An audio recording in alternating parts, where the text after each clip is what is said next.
This is Mike May with episode 3. Gena, what are your favorite places to visit? The people make the places. Of course they do. And here we are in our home in Reno, Nevada. It's a cool morning sitting in front of the fire. It's below 30 degrees. We've got the 3 dogs on the carpet competing for attention. And so we'll segue into a story about Ireland in 2004, 2015, and 2023.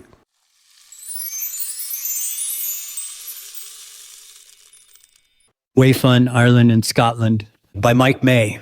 On Friday, September 17th, a group of blind people from the U.S., Scotland, and the Netherlands landed in Dublin to begin 10 days of independent exploration of Dublin, Cork, Kirkcaldy, and surrounding areas. These intrepid travelers are using accessible GPS technology developed by Sendero Group, running on a Braille Note personal data assistant to find their way to museums, castles, and pubs. Picture 30 blind people, white canes and dogs, striding through city streets with Braille and voice synthesizers, announcing the information sighted people take for granted on print signs. The experience will be shared with local blind people from Ireland and Scotland. I am one of the inventors, totally blind from age 3 to 46. When you can get around independently, the number one limiting aspect of blindness is minimized. That is why some blind colleagues and I developed this technology and enjoy sharing it with others. I regained some low vision a few years ago after the stem cell and corneal transplants. Now I can see that the signs are there, but I still can't read them. This accessible GPS technology is every bit as important with low vision as it was with no vision.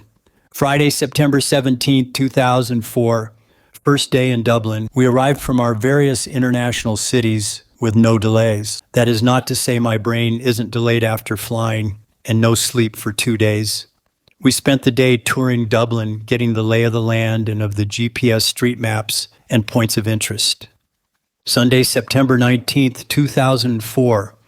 Our WayFun group was fairly rested and ready to storm Dublin with our canes and 1 dog.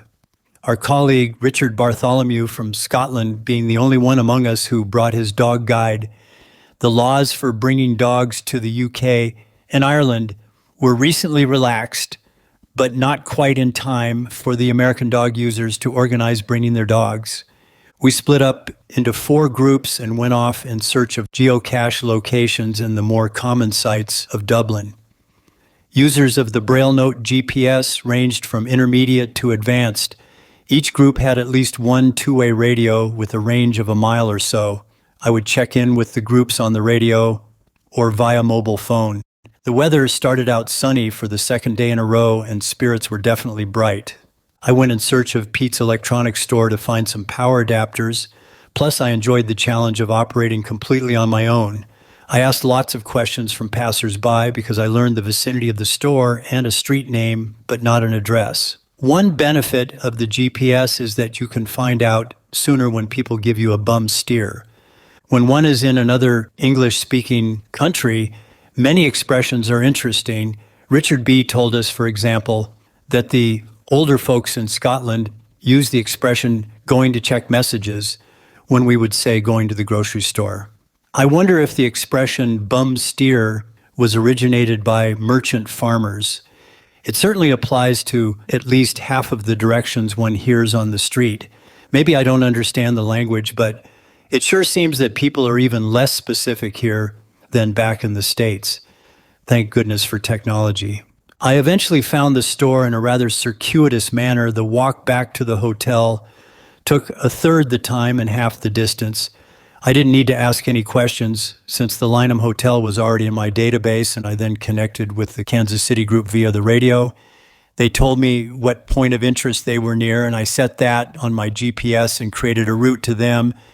We had lunch in Temple Bar, replete with a panini and a pint.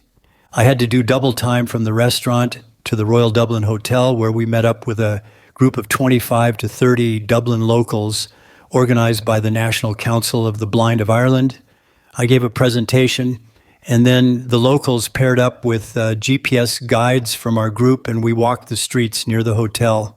Other than one Trekker user, none had had experience with GPS. We did some interviews and all met back for conversation and libation. It was a wonderful interchange of culture and technology. We got lucky and secured a Saturday night reservation for 20 at Eliza Blue on the River Liffey, on the edge of the lively Temple Bar section of Dublin. 16 of the group walked from there to the pedestrian gate of Dublin Castle, where we met up for the 9 p.m. Zosimus walking tour of Dublin by night. This was a very funny and educational meandering around this historic part of Dublin.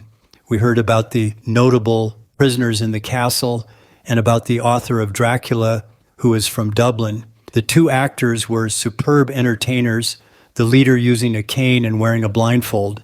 The Zosimus tour ended in a graveyard close to 11 p.m. Some of the group headed back, and some of us carried on.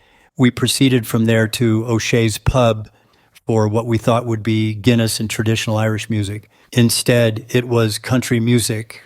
After draining our pints there, we walked across the street to supposedly the oldest pub in Ireland, the Brazen Head, where there was more country music. We headed back to the hotel, keeping our ears open for Irish music along the way. We concluded Saturday, actually on Sunday, around 1 a.m. when Dublin was just getting going. Monday, September 20th, 2004, by Ilona Wellman. A day in Cork. The taxi ride from the hotel to the Houston train station went smoothly. I was with Rich and Valerie, and we had some fun talking about guide dog names and the interesting responses they may trigger. Rich had GPS running and checked with the driver how accurate its information was. The driver was impressed and wished he had it in the car. We got on the train quickly, although our fellow groupies almost didn't because of all their luggage. Thanks to Dave, they made it. Margaret tried GPS on the train, and it managed to track satellites, so she gave us an update every once in a while with the location, speed and altitude. At some point, the speed was up to 88 miles per hour. Then there was this terrifying announcement: no toilets on this train.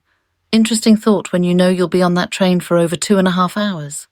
Fortunately, some group members set us straight. The message actually was, there are no trolleys on this train. Sigh of relief. Rich got an email from the people he demoed the GPS to last Saturday in Dublin. The people wrote they were impressed with GPS. Some of us learnt the hard way that smoking apparently is not prohibited on trains in Ireland, although it is prohibited in all other public places. A few people stayed in a different car in the train, but some fled back to the group before they were smoked out. Betsy made Charles contact Mike via the radio, or so the story goes, when we stopped at a station to tell him we had all gotten off the train. Where was he? I would have loved to share his reaction with you all, but I didn't catch it, so I guess I can't. Once everyone dropped their things off at the guest house, we went out to explore Cork. Some stopped at a place to have a sandwich, but I was on Mike's team and he took us on an adventure through the city, right through industrial Cork, through the mud, everything to follow the leader, right? Smile. Our team ended up in this place called Raven's Bar and had a drink there. Via the radio that connects our groups, Charles gave another group a nice little geocache challenge, our team being the live geocache. He gave them latitude and longitude information, and sure enough, they found us. Well done, group. As a reward, they got the opportunity to have a drink as well. Later, 11 of us had dinner, and when the subject of carrying cases and straps came up, Margaret confessed that she could not take both the Braille Note GPS and her purse. Even though she and her purse are normally inseparable, the Braille Note GPS prevailed, and the purse was left at the hotel. Promise not to tell anyone. It's painful enough for the poor little purse as it is. Okay, let's have one more story before we go to bed. Those of you who use Braille Note GPS know that you'd have to have the Braille Note case open to use it. Otherwise, it's kind of hard to give the right commands. Very helpful people may come up to you to warn you of the fact that the case is open. One of the people in our group was stopped by a lady in the street and she told him his zipper was open. He reaches for the obvious place and she says, "No, not that one, the one on your black bag. Well, good night, everyone, and sweet dreams."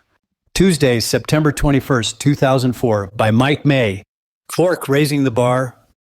Low expectations have such a debilitating effect on the development of independence and aptitude on all people. With no malintent, Much of the public and even some professionals in the blindness field maintain these low expectations.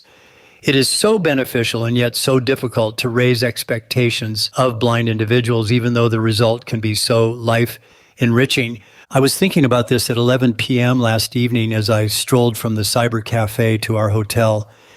Here I was in Cork, Ireland, a place I have never been before today, and within 10 hours was feeling quite at home and very oriented. I passed some other members of our group along the way coming back from a restaurant. Still others were out listening to some live Irish music. And yet, we are not super blinks. We have a wide variety of personalities, travel techniques, skills, and attitudes among us. I wondered what the common component was that placed us in this part of the world, all enjoying ourselves and choosing the people we wanted to hang out with and the activities we wanted to do. We arrived in Cork on the train from Dublin around 2 p.m. and took taxis to the Killarney guest house on Western Road.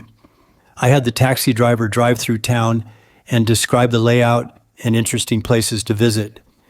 By 3 p.m., we all met in the house's common room and decided to head for town. Nothing specific in mind and no particular time to reconnect.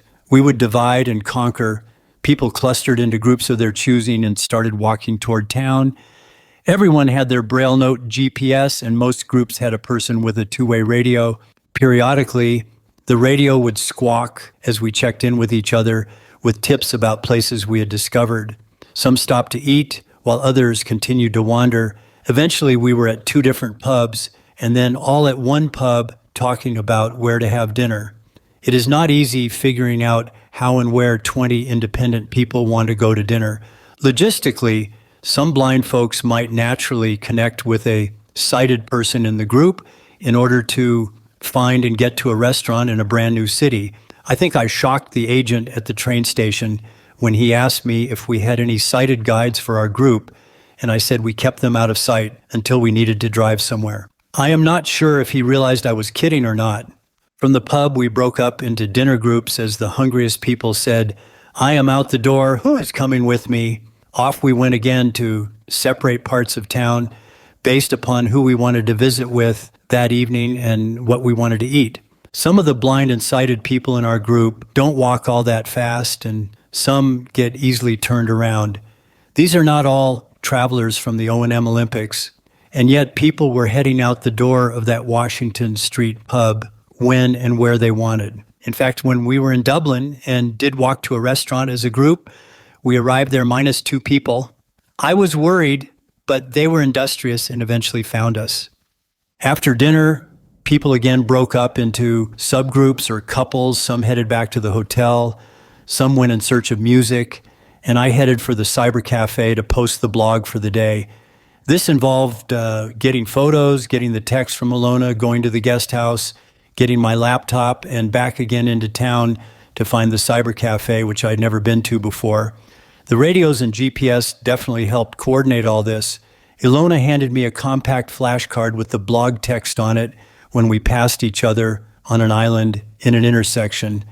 I really felt a glow as I walked along the busy Western Road toward the guest house late at night, not from too much Guinness, but from the realization that all these folks with different skills and personalities shared the expectation that they could do what they wanted with whom they wanted, some more slowly than others, some getting lost, many getting frustrated, but everyone thirsty to explore and experience the culture in the city. We were all inspired by each other. The fact that the O&M bar is set high by the group has challenged all of us to exceed our personal bests. On Tuesday, some folks went to kiss the Blarney Stone, some took a bus to a seaside village of Kinsale, and I headed for the Cork City Jail with Valerie and some others. We wanted to find the jail ourselves based on very vague directions from a passing tourist. She told us it was up very steep hills, implying we might not be able to make it. Our guesses when to cross streets and when to turn ended up being right on. The GPS was running, but we didn't have an address or point of interest to shoot for, so we stopped the few people we met along the way and kept getting confirmation we were headed in the correct direction. It was in a very residential area, so there weren't many people to ask. We did find it long before the group with the sighted folks in it, but we aren't boasting. Just pleased that we got there in one piece and without spending the whole day looking for it. It is a prison opened in 1824 and closed in 1923. The tour was 95% accessible. We were given a recorder and headphones. The tape was not only informative about the exhibits, but it gave precise directions where to go and where to turn.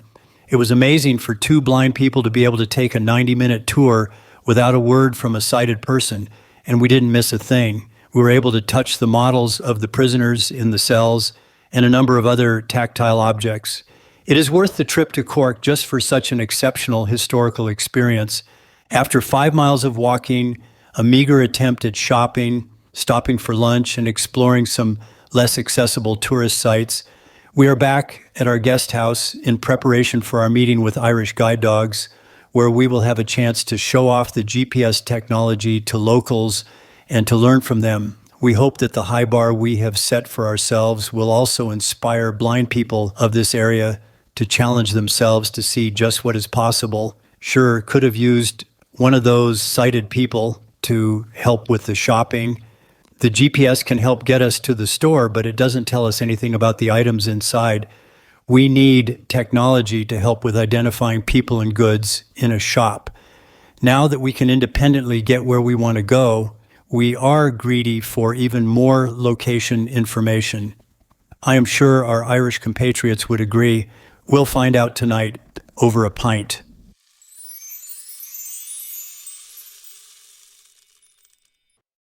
So I'm here with Charles LaPierre, the co-founder of Sendero Group and participant on WayFun when we went to Ireland and Scotland.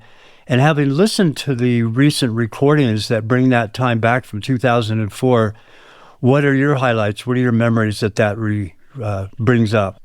Oh boy, what an amazing trip that was. Listening to the old podcast and audio tracks and blog posts, it brought back amazing, fond memories of us fearless travelers going out and looking at the this new place, trying out our new maps, our Sendero GPS.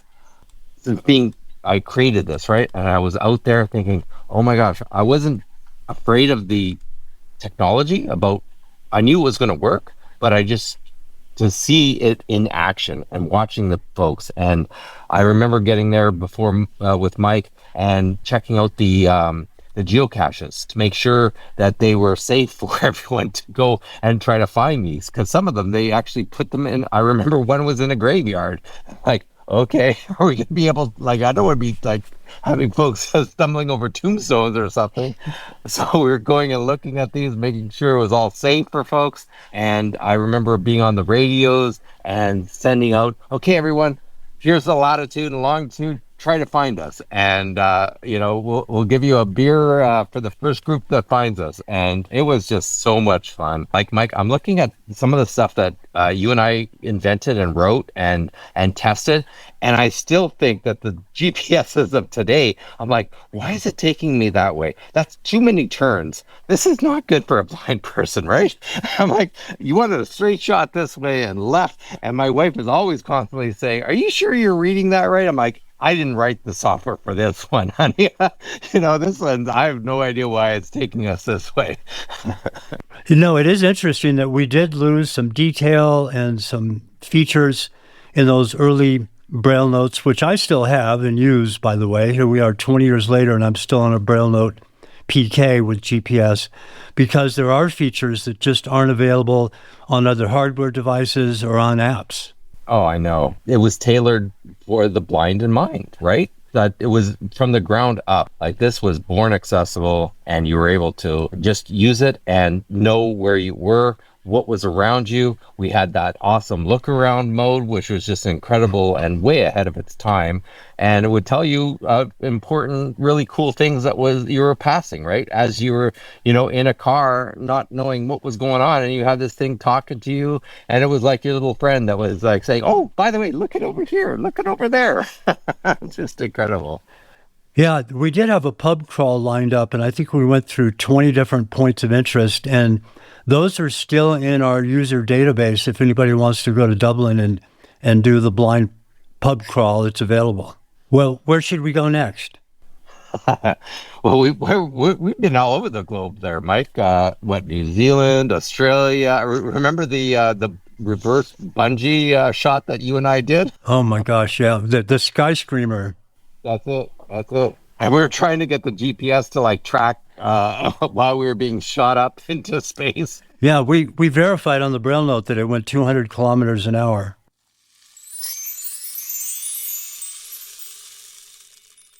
Fast forward 11 years to 2015 and think about how much it's changed in terms of technology.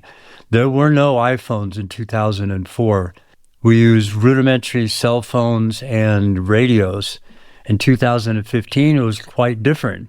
GPS had advanced a lot. Accuracy was a lot better. Here we go on another trip in Ireland, this time a walking tour facilitated by a company called 1 Foot Abroad, where they schlep our stuff from town to town and we walk in between. So we're here in Matt Malloy's pub in Westport, and there's a major championship game between Mayo, which is the county area that we're in, and Dublin. They're playing in Dublin, and Mayo just scored a minute ago, and Bob and I are sitting here having a Guinness, and all the locals are standing up and cheering, and we don't know the game at all because Irish football is quite different than either soccer or American football. It's unique to this country, and a very enthusiastic crowd in this pub. Matt Malloy is the flute player for the band The Chieftains. Bob, you enjoying yourself? Oh, you bet. Yeah, this is How's that Guinness? very good. Are you able to follow this game? Yeah. Oh, you are? Yeah. How do you follow it? Well, I'm just listening as closely as I can to the announcer and the cheering of the people. I can tell when Mayo has gotten a goal, for example. Because this is all a pro-Mayo crowd, isn't it? Yeah. Oh, yeah, absolutely. Yeah.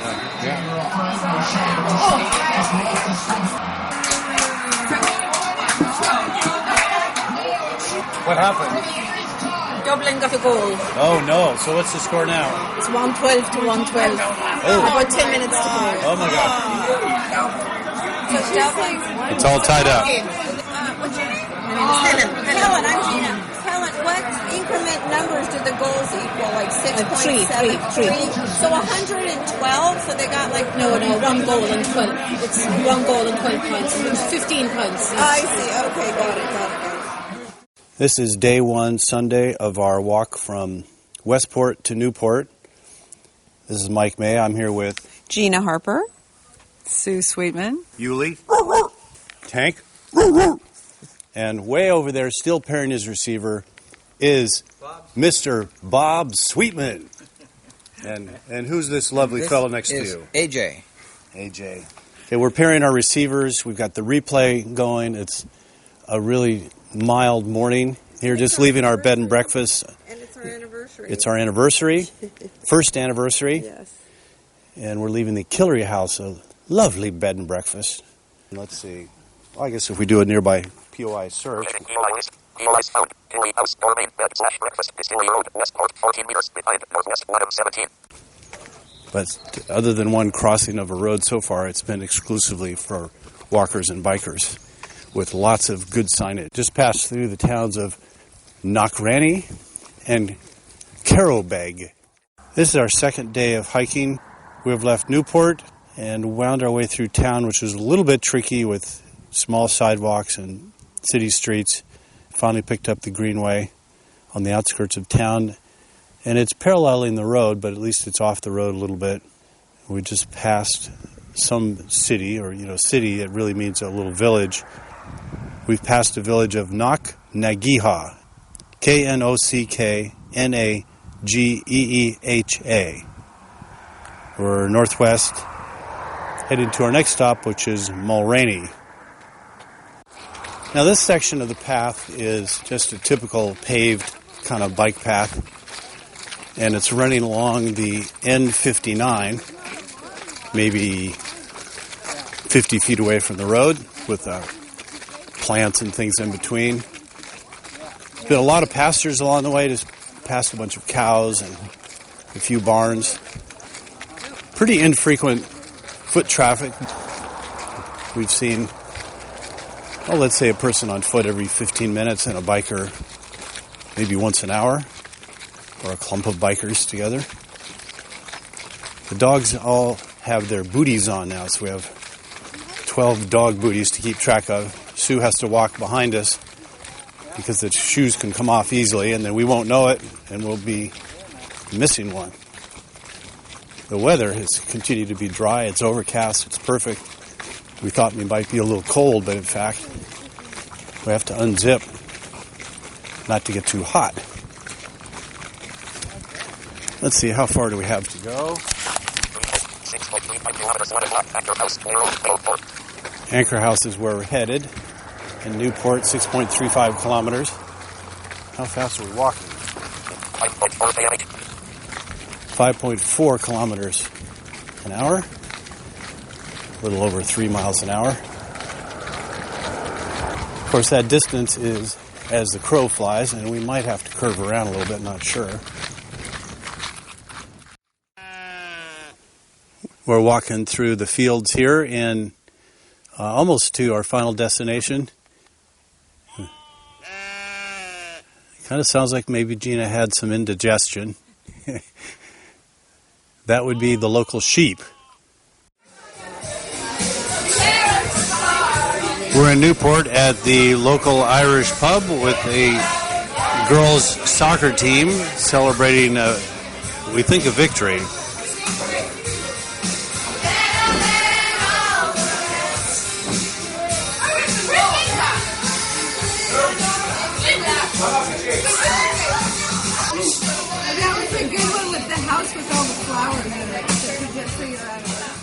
So from 2004 to 2015, Bob, when you and I and Gena and Sue all went to the Great Western Greenway, and you've listened to the recording about that, what triggered your memories when you heard that recording? I remember being at the Mount Malloy's pub in Westport, and I'd forgotten about all that. And then we passed through several small towns. Leaving there, we picked up the Greenway on the outskirts of town. We're walking on these paved bike paths running along Highway N59, but they weren't so close to the highway, so it was real quiet. Passed a lot of cows and barns. Just a few people and bikers passed us. And I remember about the GPS units. We were using the PK, and it worked very well. We have new GPS tools. They've changed a lot. For example, now there's a lot of apps on iPhones, like Good Maps Outdoors, and they just announce a lot of landmarks. And Mike has always done that. He's always set things up so you would hear landmarks you walk past. So that's still a very good part of what we do as GPS today. Gena, after listening to the recording of the Great Western Greenway, our actual time in 2015, what are the highlights that brings to mind for you?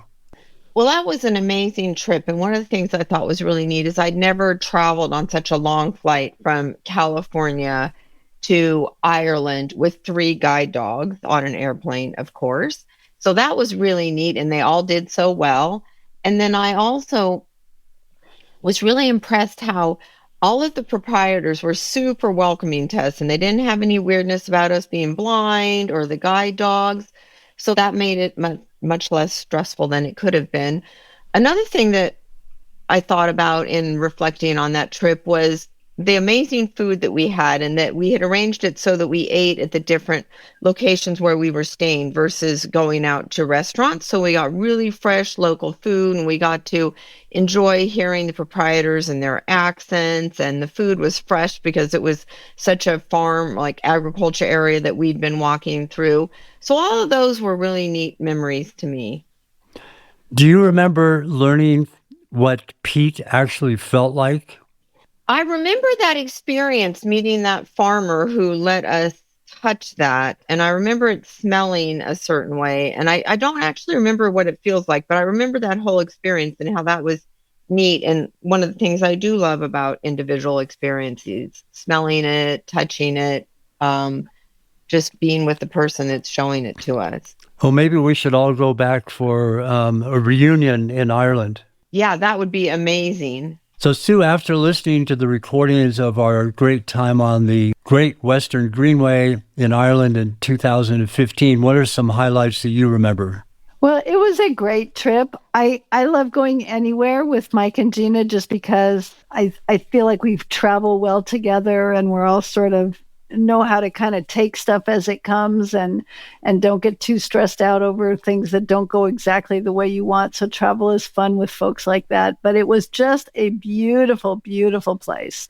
So we're from California where it doesn't rain very much and stuff is often brown and dry. But of course, where we were in Ireland, everything was so green and beautiful and the weather was great. We didn't have a lot of rain and it was fun to read about that trail and how it was built. Like, I think it used to be a railway and now it's a hiking, biking path. And so it was fun to meet locals as we walked along and get to stay at kind of small town kind of places. So it wasn't like we were traveling to the big cities where everybody else was. So it was just a fun kind of local sort of thing to do. And I would highly recommend that. In fact, after doing that, learning about this kind of travel, Bob and I did that one other time where you just walk from inn to inn and they feed you dinner and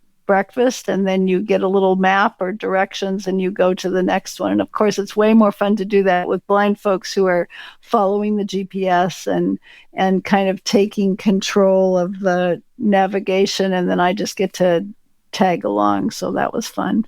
Well, you were a good sweeper behind us. Where do you think we should go next? Pretty much anywhere. When you say it's about the people and not the places, that's definitely true. Like, we love going to pretty, gorgeous, kind of out of the way places.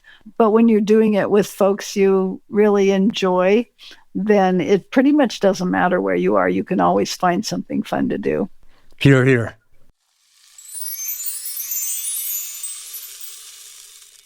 In 2023, Gena and I explored Dublin extensively on our own and with an amazing tour guide, Owen. We particularly liked the pedestrian corridors where there was music. Gena, blind woman of action in Dublin, Ireland. We are on this really neat pedestrian street. There's been lots of music, this amazing band. We're using our tools and technology. I'm using my Bluetooth bone conducting aftershocks headphones, my Good Maps outdoors to listen to points of interest, and Mike is using his PK, which is a braille display, giving us information on our location, and we are on our way to find the hop on and hop off bus. Ciao. Here we are solving the puzzle again in Dublin, Ireland.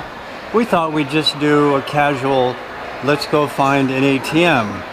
All right, after asking a bunch of people, we finally found our way inside of this mall, and we found our way to the ATM. Now there's no headphone jack, so we're going to try to use Ira. Yeah, do you work here? I work at Superdrug, but yeah, I can help you with something. Okay, yeah, we need help with this ATM. Yeah, sure. Here's where I put in the card, right? Yeah. Which language do you want? English? I'll just press on English for you here. Yeah. Okay, and you can enter your PIN. I'm far. Okay, it's all right. And then there's probably an enter. Yes. This one? Perfect. Yeah, that's the one. Okay. And you can. You're looking for cash and balance. Yeah, cash from checking. Cash and balance. I click that for you. Receipt is not available, or your transaction will be continued. Continue. I'll press on 70 for you? Yeah, yes. Perfect. Fine. I'll press on accept conversion. Yeah. Okay, here you go. And your cash is taking place. Cash will come out up here? It just, it's here. If you can, exactly. It will be here. Okay. Just a minute. So that's a 150 euro note and 120 euro. Which one is this, the 50? This one is 50. Okay. All right, thank you very much. Thank you very much. Have a good day. Thank you. We got that help from a nearby person, which isn't always the safest thing to do. We were going to use Ira, but it wasn't clear that the Ira app would connect well enough and then we have to push the buttons and they read the screen. So on to the next piece of the puzzle, right? Gena, Harper? Yes. Blind woman of action? On to coffee. Coffee? Coffee. Oh. And Butler. So there we have it. 3 trips to Ireland over 19 years. Lots of fun people we traveled with. Very interesting people that we met along the way. I used the term O&M a couple of times, which stands for Orientation and Mobility. The WayFun Ireland trip continued on to Scotland, so that will be the topic of our next episode. My thanks to Derek Lane for his editing, particularly in view of the devastating weather in North Carolina. For feedback or questions, send an email to thepeople@mikemay.org. You can also go to crashingthrough.com. That may shortly have a page dedicated to this podcast. Thanks for listening to The People Make the Places.